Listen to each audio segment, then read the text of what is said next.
City union bank all in one ஆப்ல இருந்து video KYC மூலமா வீட்ல இருந்தே பேங்க் அக்கவுண்ட் ஓபன் பண்ணலாம். வீடியோ கால்லயே வெரிஃபிகேஷன் முடிஞ்சிரும். சிட்டி யூனியன் பேங்க் புத்தகத்தை நான் தங்குமிடத்தில் கலைஞர்கள் முன்னிலையில் வெளியிட்டு இந்த தொகுதியில் என்னென்ன பணிகள் நடைபெற்றிருக்கின்றன, என்னென்ன நிறைவேற்ற வேண்டிய அவசியம் இருக்கின்ற செய்திகளை தெரிந்து கொண்டு, அதோடு மட்டுமல்லாமல் அரசியல் பயணத்தில் என்னுடைய நடவடிக்கையிலும் தெரிந்து கொண்டு அதற்கேற்றவாறு அதனை வெளியிட்ட வகையிலே மிகச்சிறப்பாக வெளியிட்டு எனக்கு புகழ் சேர்த்தார்கள். நன்றியோடு அவரை நினைத்து பார்க்கிறேன். அவருடைய அவசர காலத்திலும் இந்த புத்தகத்தை வெளியிடுவதற்கு உற்ற துணையாக இருந்து பணியாற்றினார்கள். தொடர்ந்து இந்த புத்தகத்தின் அறிமுக விழாவாக இன்றைக்கு பல்வேறு கல்வியாளர்கள், பேராசிரியர்கள் இந்த நிகழ்ச்சியில் கலந்து கொண்டு கழக நண்பர்களும் சட்டமன்ற உறுப்பினரும் கலந்து கொண்டு சிறப்பு சேர்த்திருக்கிறார்கள். கடந்த முறை மேயராக இருக்கும்போதும் சரி, அதனைத் தொடர்ந்து வடக்கு தொகுதி சட்டமன்ற உறுப்பினராக இருக்கும்போது சரி, அங்கு ஆற்றிய பணிகள் குறித்து புத்தகமாக வெளியிட்டு அன்றைக்கு பல்வேறு அரசு அதிகாரிகள், நீதி அரசர்கள் அந்த புத்தகத்தை வெளியிட்டு எனக்கு பெருமை சேர்த்தார்கள். தொடர்ந்து இன்றைக்கும் கூட நம்மால் ஆற்ற முடிந்த பணிகள் என்ன, ஆற்ற வேண்டிய பணிகள் என்ன என்பதை தெரிந்து கொண்டு மக்களுக்கும் தெரிந்து கொள்ள வேண்டும். சரியாக இன்றைக்கு ஊடகவியலாளர்கள் தேர்தல் நேரத்தில் பல்வேறு செய்திகளை சொல்வதற்கு மூலம் மக்கள் அதை தெரிந்து கொள்கிறார்கள். எவ்வளவு வாக்காளர் இருந்தார்கள், யார் சட்டமன்ற உறுப்பினராக இருந்தார்கள், என்ன பணி செய்தார். அதே போன்று நான் செய்திட்ட பணிகளை, நான் சட்டமன்றத்தில் பேசிட்ட சில செய்திகளை உங்களுக்கு இந்த புத்தகத்தின் மூலமாக என்னுடைய தொகுதி மக்களுக்கும் மாவட்ட மக்களுக்கும் வழங்கியிருக்கிறேன். அதனை போன்ற ஊடகவியலாளர்களும் இதை புரிந்து கொண்டு இதற்கான பணியினை இன்னும் தொடர்ந்து நான் சிறப்பாக செய்வதற்கு உங்களுடைய ஒத்துழைப்போடு இந்த புத்தகத்தை வெளியிட்டேன்.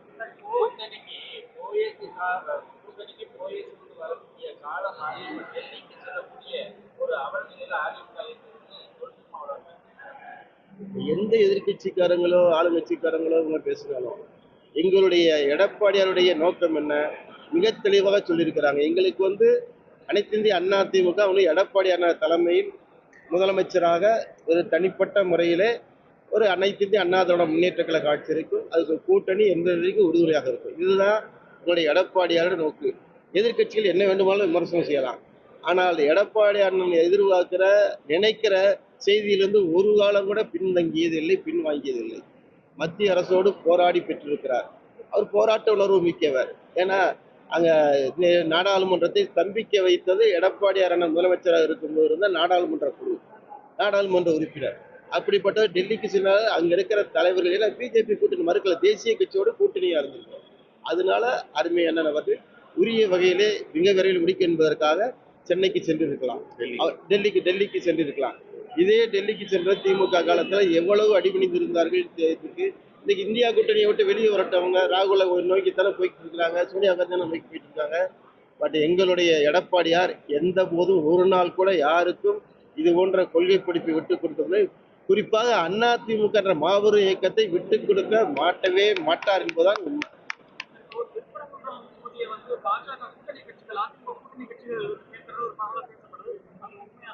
அனைத்திந்திய அண்ணா திமுக தொடர்ந்து வெற்றி பெற்றிருக்கிறது. அண்ணா திமுகவை பொறுத்த வரைக்கும் நாங்கள் இங்க இருந்து தொடர்ந்து நல்ல பணியாற்றிருக்கிறோம். எல்லா கட்சியும் கேட்பது இயற்கை, யார் வேண்டாலும் கேட்கலாம். முடிவெடுக்க போது எங்களுடைய பொதுச் செயலாளர் அரிமேனன். ஏன்னா இதுல யார் கேட்கக்கூடாதுன்னு யாரையுமே சொல்ல முடியாது. எல்லோருக்கும் உணர்வு இருக்கலாம், எல்லாருக்கும் வேண்டும் இருக்கலாம், இதா இருக்கு. அதனால அதை பெருசா நாங்கள் எடுத்துக்கல. எங்களுடைய பணியை தொடர்ந்து செய்கிறோம். அரிமேனன் எடப்பாடியாரோட நாங்கள் திருப்பூரில் நிற்பதற்கான வாய்ப்பை கேட்டிருக்கிறோம், மனு செஞ்சிருக்கிறோம். அதற்கான ஆதரவை, அதற்கான உத்தரவினை அவர் ஆணையிடுகிறாரோ அங்கிருந்து முழுமையான பணியில இறங்கிடுவோம். இப்ப தொகுதி செய்ய வேண்டிய பணியினை உங்களுடைய தேசிய முற்போக்கு கூட்டணியின் சார்பாகத்தான் நாங்கள் பணியாற்றி கொண்டிருக்கிறோம். தேசிய முற்போக்கு கூட்டணி சார்பாக பிஜேபி, அமமுக, பாமக உள்ளிட்ட பல கட்சிகளின் உற்ற துணையுடன் எங்களுடைய பணியை முடுக்கி விட்டிருக்கிறோம். எங்க பணி தொடர்ந்து திருப்பூர் நடைபெற்றுக் கொண்டிருக்கிறது. அதற்கான அலுவலகங்களை பார்த்துக் கொண்டிருக்கிறோம். உரிய அறிவிப்பு வந்த பிறகு எங்களுடைய முழுமையான பணியினை நடைபெறும்.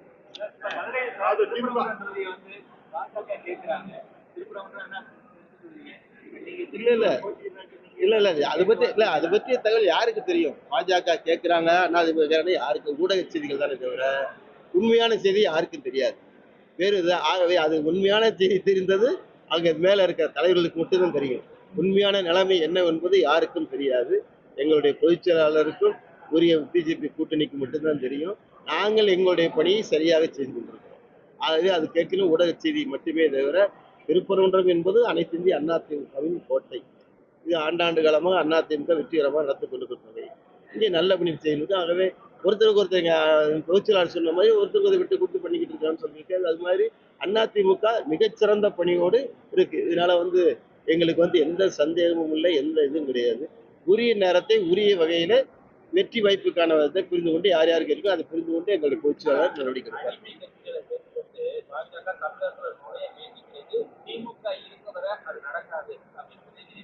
திமுகவே அடிமை இல்ல இல்ல இப்ப அங்கீகரிக்கப்பட்ட கட்சிகள், சின்ன அடையாளம் கண்ட கட்சிகள் அதிமுக மிகச் சிறப்பா இருக்கு. இவங்களாதான் சொல்றாங்க அடிமை கட்சி அடிமை கட்சி அடிமை கட்சின்னு இவராக சொல்றாங்க. அது வரை எந்த வகையில அதிமுக அடிமையா இருக்கு? இது வரைக்கும் எதை விட்டு கொடுத்துருக்கோம்? எந்த உரிமையாவது விட்டு கொடுத்துருக்கோமா? ஆளுங்கட்சியாக இருக்கும்போதும் சரி, இப்பயும் சரி, எதையும் அதிமுக எடப்பாடியார் விட்டு கொடுக்கவில்லை. கூட இருக்கிறவங்களும் உரிய வகையில் இருக்கிறாங்க. எல்லா வகையிலும் திமுகவுடைய வேற காரணமே கிடைக்கல. திமுக கருணாநிதிக்கு, ஸ்டாலினுக்கு அதிமுக குறை சொல்ல முடியல. அவங்க ஒரு வகையில நான் பயப்படுவதாக கருதுகிறேன். குறிப்பா யார் யார் சொல்றாங்கன்னா, நகர்ப்புற அமைச்சர் மதிப்பிற்குரிய நேரு அவர்கள் இவங்கெல்லாம் சொல்றாங்க. அவங்க என்ன சந்தேகப்படுறாங்க? இப்ப டெல்லிக்கு இவங்க அடிக்கடி போகும்போது நம்ம செஞ்ச ஊழல் குற்றச்சாட்டுக்கு நடவடிக்கை எடுக்க வலியுறுத்துவாங்களோன்ற சந்தேகம் தான் இன்றைக்கு திமுகவுக்கு எழுந்திருக்கிறது. ஏன்னா கூட்டணி வச்சு பேசுவது எங்களுக்கு பெரிய விஷயம். மிக தெளிவா சொல்லிட்டாங்க. ஒரே நிமிஷம் நாங்கள் ஒற்றுமை உண்டு. திமுக அடிமை கட்சிக்கு இதுக்கு எதுக்கு அடிமை கட்சி? என்னதுக்கு அடிமையான என்ன காரணம் இருக்கு? ஒரு காரணம் அவங்க சொன்னபடி அது அதிகமா சொல்ல விரும்பாட்டியும் கூட திமுக அனைத்து இந்திய அதிமுக எடப்பாடியார் தலைமையில அற்புதமான கூட்டணி நீங்க வகுத்து கொடுக்க போறாங்க. எல்லாம் முடிச்சிருப்பாங்க. வெளிப்படையா தெரிஞ்சு எது செய்யணும் அவசியம் கிடையாது. அதனால மிக விரைவில் இந்த கூட்டணி முடிவு அருமையான 4 நாட்கள் சொல்லியிருக்காங்க. இன்னும் 3 நாட்கள் பொறுமையா இருந்தா நிச்சயமா ஊடகவியலுக்கு கண்டிப்பா தெரியும். அவரு ஸ்டாலின் என்ன சொல்றாருன்னா, முதல்வர் இது நாங்க எதுக்காக தமிழக அணி டெல்லி அணின்னு சொல்றாங்க. இப்ப எடப்பாடி கூட்டணி வச்சு பேசுறதுக்கே டெல்லி போறாங்க. அதுக்காக தான் நாங்க இதை சொல்றோம் அப்படின்னு சொல்றாரு. இல்ல இந்த 28 பேர் கொடுக்கறதுக்கு மாணிக் தாகூர் சொன்னதுக்கு ஏதாவது பதில் சொல்ல முடிஞ்சாக்காரு மதிப்பிற்குரிய ஸ்டாலினால? மாணிக் தாகூர் எடுத்து வச்சாரு, அந்த காலத்துல ஏதாவது விடை கிடைச்சிச்சா? அவங்க சொல்றது அவங்க தேசிய முன்னோக்கோடு தானே இன்னைக்கு அடிமணிஞ்சு தானே 3 சீட்டு கூட கொடுத்துருக்காங்க. தேசிய மக்கள் அதிமுகவை பொறுத்த வரைக்கும் அவர் சொல்றதுக்காக அதிமுக இல்ல, மக்களுக்காகத்தான் அதிமுக. ஸ்டாலின் சொல்லிட்டாரு, உதயநிதி சொல்லிட்டாரு, அதனால நாங்க எடுத்த முடிவுகளை மாத்திக்கிறோம்ன்றதெல்லாம் ஒன்றும் கிடையாது. எடுத்த முடிவின்படி எங்களுடைய பொதுச் செயலாளர் மிகச் சிறப்பாக செயல்படுவார். அதுல மக்களுக்கோ கட்சி தொண்டர்களுக்கோ எந்த சந்தேகமும் இல்லை. இப்போ சொல்ல போனா நீங்க மிக சுதந்திரமான இயக்கமாக அனைத்து இந்திய அதிமுக வலிவோடு மக்கள் ஆதரவோடு பொலிவோடு இருக்கிறது. ஆகவே இதுல அந்த சந்தேகத்துக்கு இடம் இல்லை.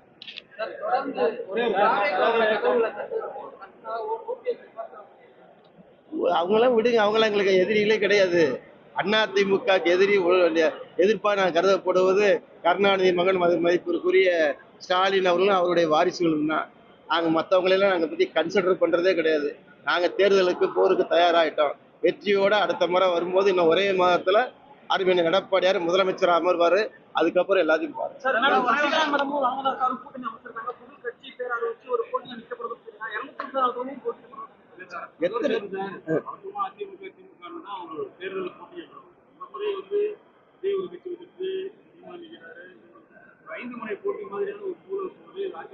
உங்களுக்கு ஊடகவியல் நல்லா தெரியும், 2 முனை போட்டி நல்லா தெரியும். உங்களுடைய செய்திக்காக தான் நீங்க 5 முனை 4 முனை 3 முனைன்றீங்க. வேற எந்த முனையும் இல்லை, 2 முனை தான். அதிமுக திமுக. நான் கூட மற்றவங்க சொல்ல மாதிரி திமுக அதிமுகன்னு சொல்ல மாட்டேன். அதிமுக திமுக. அதிமுக தான் தனிப்பட்ட முறையில் மிகப்பெரிய கட்சி.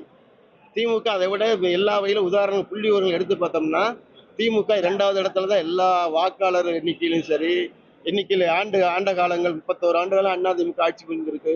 கணக்கிட்டு பார்த்தாலும் அதிமுக முதலிடம், திமுக 2வது இடம். மற்ற எத்தனை கூட்டணி சேர்ந்தாலும் என்ன சேர்ந்தாலும் மற்றவங்களை பற்றி பிரச்சனை இல்லை.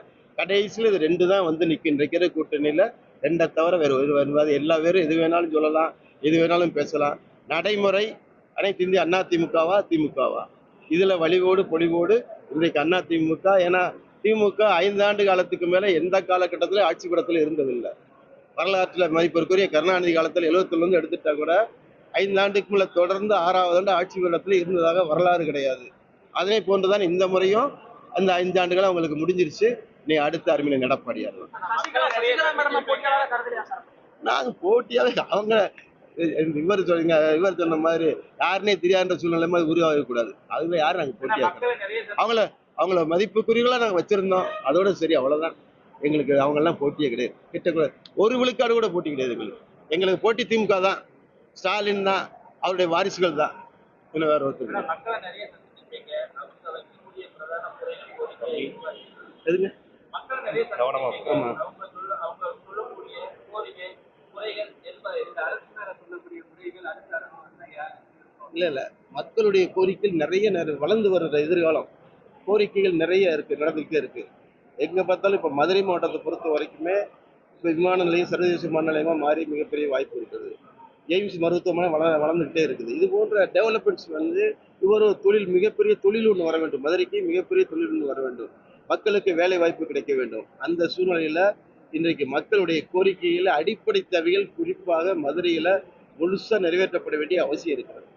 மழைநீர் வடிகால் வாய்க்கால்கள் 13 கால்வாய்கள் அன்றைக்கு புரட்சி தலைவி அம்மா 250 ரூபா உதவி கொடுத்து சுத்தம் பண்ணோம். இன்றைக்கு அந்த வாய்க்கால் எல்லாம் சீர்கெட்டு போய் கிடக்கின்றன. அவைகளெல்லாம் சுத்தப்படுத்துவதில் மக்களை மாசில்லாத நகராக மாற்ற வேண்டிய அவசியம் மதுரைக்கு இருக்கிறது, மதுரை நிர்வாகத்துக்கு இருக்கிறது. அந்த வகையில் நாங்கள் எங்களை பொறுத்த வரைக்கும் மதுரை ஒரு மாசில்லாத நகராக மக்கள் கோரிக்கை நிறைவேற்றக்கூடிய நிர்வாகமாக வர வேண்டும். இன்றைக்கு மதுரை மாநகராட்சி தமிழ்நாடு முழுக்க ஒரு அடையாளமா இருக்கு. எதுக்கு அடையாளமா இருக்கு? ஊழல் குற்றச்சாட்டுக்கு அடையாளமா போச்சு. மதுரை மட்டும் திமுக தோல்வி அடையாது, தமிழகம் மட்டும் தோல்விக்கு காரணம் மதுரையா தான் இருக்கு. அதனால கண்டிப்பா இந்த சூழ்நிலை மாறும். மக்களுடைய தேவைகளை நிறைவேற்றுகிற அரசாக மீண்டும் வளரும்.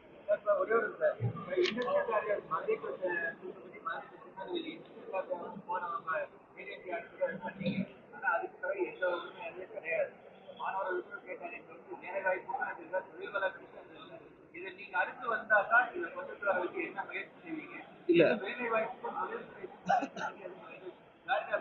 உண்மைதான், காரிடார் நீண்ட நெடுநாளமாக பெண்டிங்லேயே இருக்கு, முறைப்படுத்தப்படல் நடத்தல. இதை தவிர வேலை வாய்ப்புகளுக்கான வாய்ப்புகளும் மதுரையை பொறுத்த வரைக்கும் உருவாகவில்லை. அதற்கான உருவாக்க சூழ்நிலையில எங்களுடைய பொதுச் செயலாளர் இப்ப மிக தெளிவா இருக்காங்க. மதுரைக்குடைய வளர்ச்சிக்கு எந்த வகையில உதவணும் என்பது முழுமையாக தெரிந்து கொண்டிருக்கிறாங்க. எதிர்காலம் சிறக்க நீங்க சொல்ற மாதிரி ஐடி பார்க்கு அங்க டைடல் பார்க்கு அடித்தளத்தோட நிக்குது. இன்னும் பணி சிறக்க நடக்கவில்லை. நிதி ஒதுக்கீடு பண்ணிட்டு நிதி இல்லாத சூழ்நிலை இருக்கிறது. இதை பொறுத்த வரைக்கும் இங்க மதுரையை பொறுத்த வரைக்கும் நீங்க சொன்ன மாதிரி இண்டஸ்ட்ரியல் இது வர்றதுக்கான வாய்ப்புகள் உருவாகி கொண்டிருக்கின்றன. அதிமுக ஆட்சி வந்துச்சுன்னா இன்னைக்கு உறுதி கொடுக்குறோம், கண்டிப்பாக பல்வேறு திட்டங்களை நிறைவேற்றி மிகச் சிறப்பாக செய்வதற்கான வாய்ப்புகள் இருக்கிறது என்பதை மட்டும் மீண்டும் உறுதி சொல்கிறேன். ஏன்னா நான் திருப்பூன்றத்தை பொறுத்த வரைக்கும் ஏன்னா இது திருப்பூன்ற சில செய்திகளை கூட வச்சிருக்கேன். நான் இப்போ கூட அதை எங்களுடைய அறிக்கை வரணும், தேர்தல் அறிக்கை வரணுன்றதுக்காக இதை சொல்லாமல் இருந்தேன். நான் கூட சொல்லிட்டு எவ்வளவோ திட்டங்கள் இருந்துச்சு. இந்த திட்டங்களை கூட நான் உங்களை மாதிரி சில செய்திகளை வச்சிருக்கிறேன். அதையும் கூட சொல்லிடுற ஒரு நிமிஷம் இன்னொரு வச்சுக்கிறேன். சந்தோஷம், மகிழ்ச்சி. அறிக்கை எல்லோருக்கும் நன்றி, வணக்கம். இந்த புத்தகத்தில் இருக்க செய்தி இன்னைக்கு போட்டப்பட்ட இந்த இது ஊடகம் உங்களுக்கு கொடுக்கறதுக்காக தான் போட்டேன் சார் ஊடகம். அதனால இந்த செய்தியை நல்லா பண்ணிருங்க. அதில் இருக்க செய்திகளை படிச்சு பாருங்க. அதே மாதிரி வடக்கு தொகுதி போட்ட போது நீங்க பல பேர் இருந்தீங்களான்னு தெரியல. அதுவும் மிகச்சிறப்பாக இந்த புத்தகம் தான் வடக்கு தொகுதியில முதல் இது போடப்பட்டது.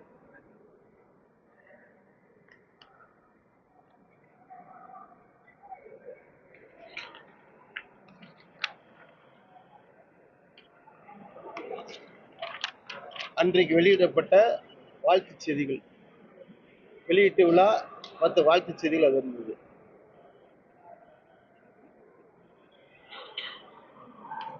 அன்றைக்கு நடைபெற்ற மாண்பு புரட்சி தலைவி அம்மா அவர்களுக்காக நடைபெற்ற சண்டியாக உட்பட பல செய்திகள் அதில் தொடர்ந்து வந்தன.